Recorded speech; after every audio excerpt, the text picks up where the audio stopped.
when it's in all caps and bold, don't you? It says, "Attention, all faith, people of faith. Get to prayer right now. Our country is in a state of emergency." I thought, really?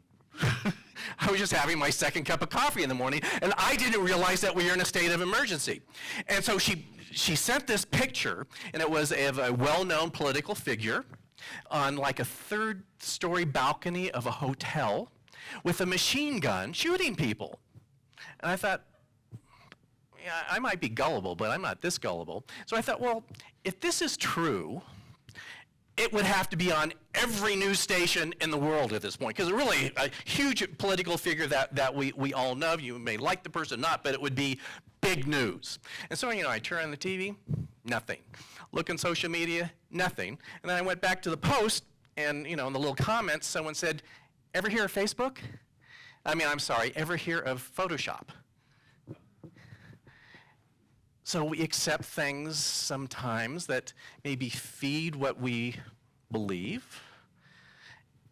And it's to the point now that with AI technology that with just a few snapshots of you, Bert, and a copy of your voice, we can create video that looks exactly like Bert doing anything.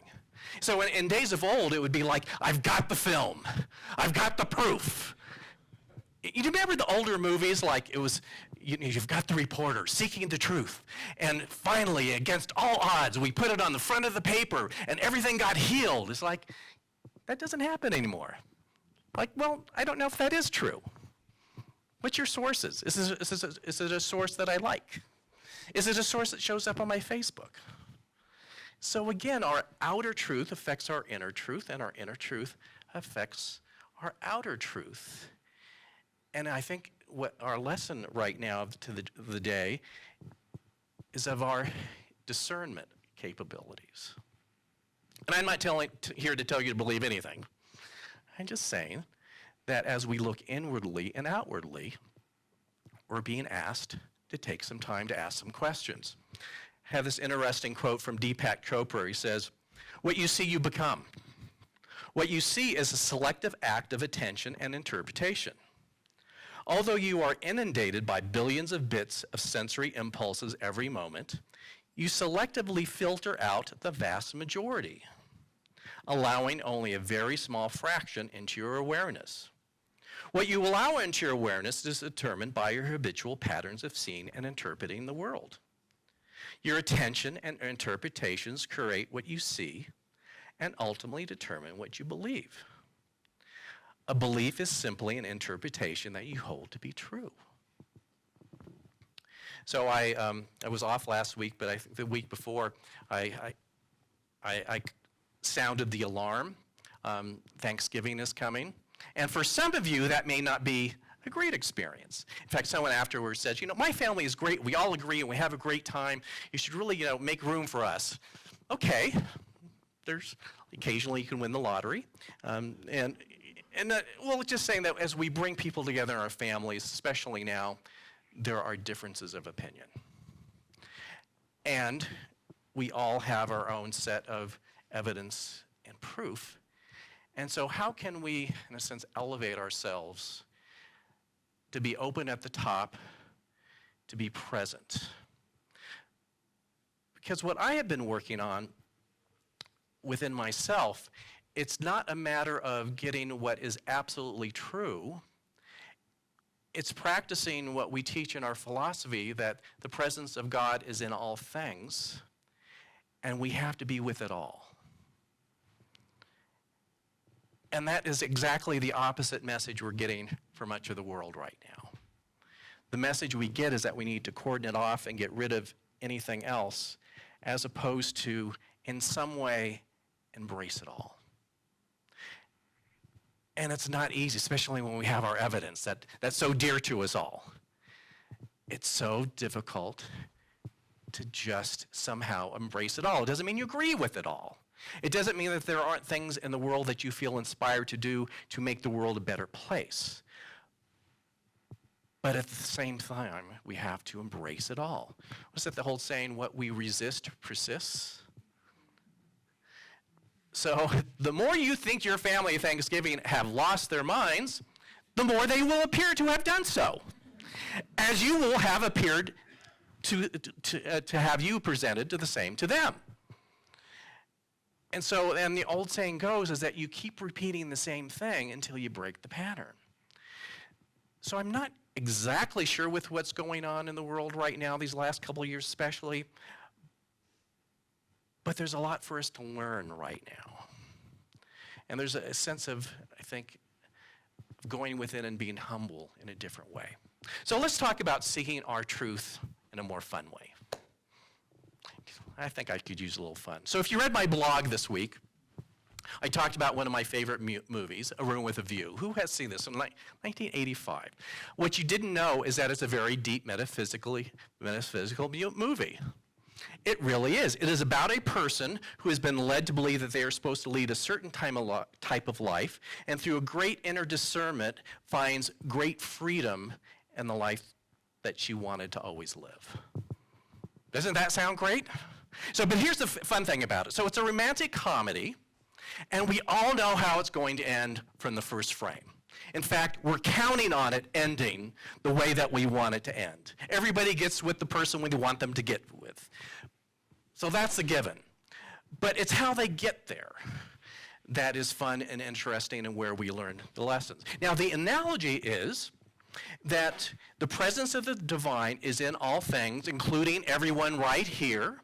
And at some point in our existence, whether it's in body now or someplace beyond that, we are going to fully realize and understand what that means to be one with the divine on all levels. Like the movie, we're going to get there. How we get there is where it gets interesting.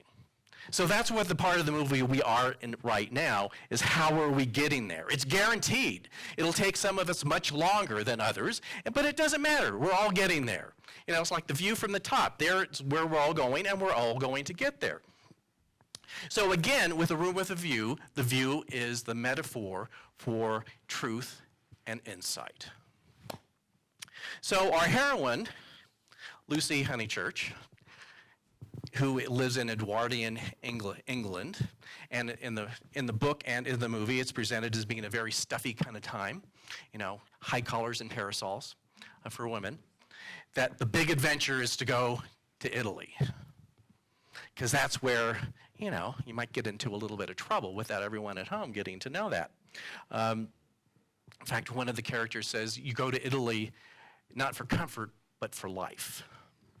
And so they go to this pensione, where it's interesting that pretty much everyone that's going there are English people, from England. So it's a little like fortress of stuffiness and parasols. And the whole thing, though, is just you want a room with a view, because it's like having a big screen TV. You don't actually interact with the rest of the world, but you can watch it. So you can sit on your balcony, again, high collar and parasol, and just watch the life of Italians going by and not let it touch you too much, because you don't want to get too close here. And so she comes to the pensione, and she's told, no room, no view for you. Wait a second, I wanted to observe the world. I wanted to grow through observation. And just really in this, snit of, I didn't get a view. Now, this works for all of us in the same way. We often in our spiritual growth, we have this idea of what it would be to do that, don't we? We take classes, workshop, we take spiritual studies, and we may go to retreats. Some people I know have gone halfway around the world and spent thousands and thousands of dollars to sit at the foot of a master somewhere, and there's this idea, basically, it's a room with a view. I'm paying these thousands of dollars to go for a view here sit with the master, and afterwards I might go, nothing really happened. After all that money, so again, it's like Lucy Honeychurch, I didn't get a view. I spent all that money and I went everywhere, and I took this classes here, and I went to John's class, and no view, nothing happened. What am I supposed to do here? And so that's where that character is like for us. It's like, wait a second, I did everything right. I paid my passage. I went to the place where fun things are supposed to happen, and nothing fun happened for me. What do I do? Well, the message there is that be open to how this is going to unfold in a different way. It's funny how we think about spiritual development or enlightenment or however, one with God or the consciousness of heaven, however you might have that in your own belief system of how you get there and what it is once you get there. And actually, it's nothing like how we imagine. Life has a way of unfolding us and showing us what we need to learn. So again, our heroine is, of course, not too happy about this. And so we have a scene that she's in a nice little plaza, high collars, parasol, writing in her diary, I think. And out of the blue, there's an altercation. And it gets closer to her, and someone gets knifed and murdered right in front of her, which is just like blows the whole parasol and high collar kind of consciousness of coming here for a very controlled view. And it sets her off on a series of events where she seeks and finds her own individual inner freedom and then eventually outer freedom. But I think that little part of that plot is important. Because, first of all, intention works. 2, it really shows up how we want it to. 3, especially, it doesn't show up at what's comfortable. So when you set an intention for personal inner growth and outer growth, it's going to show up in the way that best facilitates growth for you. And more often than not, we would like plan B instead of how it shows up. That we don't like how it shows up. We don't like the discomfort of how it shows up. And we certainly don't like this thing kind of like just happening right in front of us in a way that we completely did not expect or want. That I wanted enlightenment to show up, that someday I would just like elevate off my prayer cushion and like the clouds would open and I'd see all the, Jesus and Buddha and the masters up there. Isn't that what you want? No, it doesn't really happen that way. So we have to be open to the unfoldment of how it happens that's specifically designed for us. And here's another thing from the plot that usually happens for us, is that as she had this glimmer of what could be, which was her heart's desire, she ran the other way. So don't we all do that? It's like, oh, it's just what I want. That's too scary. Let me get out of here. I've done that. Haven't you done that? I remember several years ago I made a significant change and decision in my life that I knew absolutely was the right decision, and it was. And I remember going into a panic and meeting with a prayer practitioner and says, help me put the genie back in the bottle. This is just too much. She says, that ship has sailed, John. It is so sailed. I mean, it's not even like over on the horizon anymore. It is gone. So you got to figure this out. And I was like, really? Because there's just that moment like, I'm getting what I asked for, and it is terrifying me. My life is changing. I have to move. People are thinking badly of me because I made this decision. I want to be liked again. I mean, everything happens in the wrong way. And so we first run away, and finally, in our path, we come to some sort of peace, and we go the way that we've always known that we are supposed to go.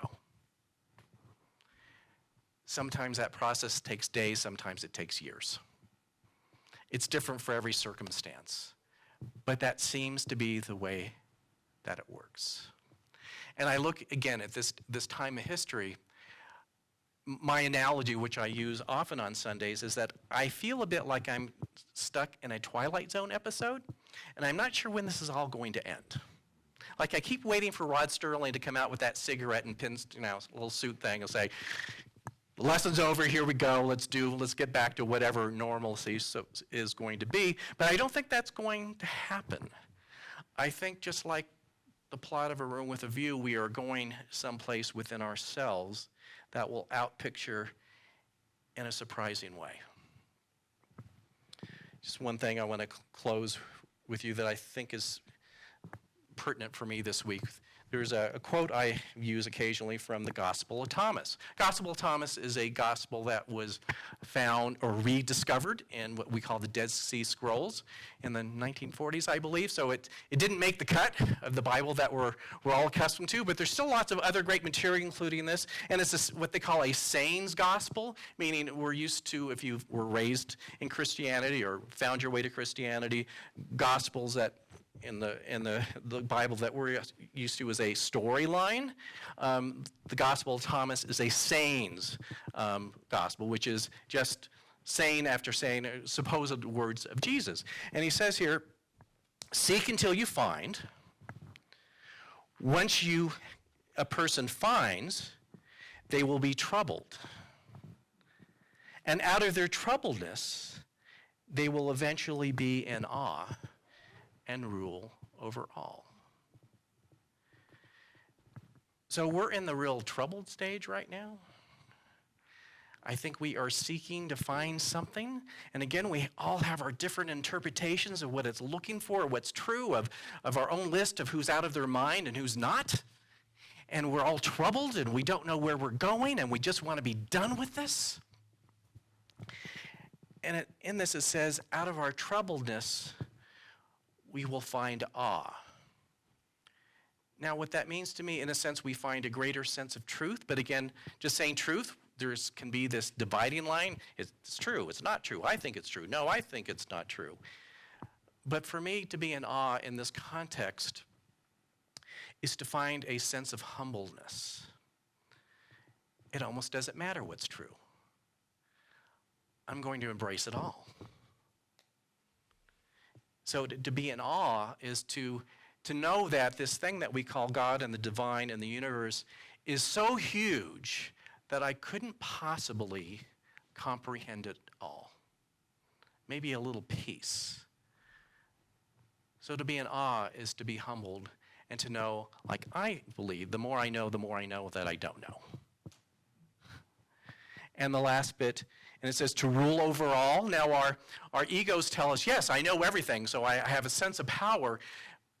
But this is not what this means. It means that out of our humbleness to embrace it all, to rule it all means that we have released attachment to having to be in charge, even having to know the answer, and thinking that I have found a personal truth that applies to everything and everyone.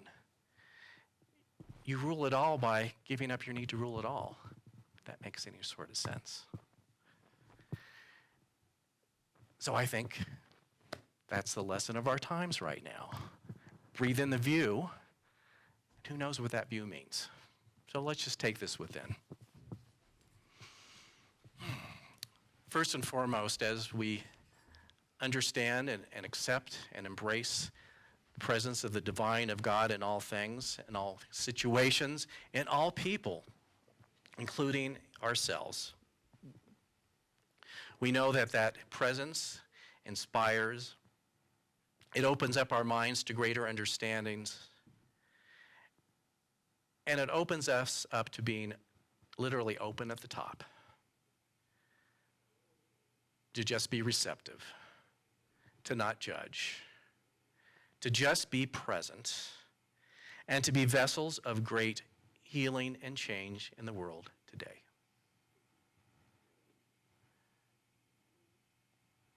And I give thanks for this opportunity. I give thanks for this bit of understanding, and I give thanks for our willingness to be humble, to let go,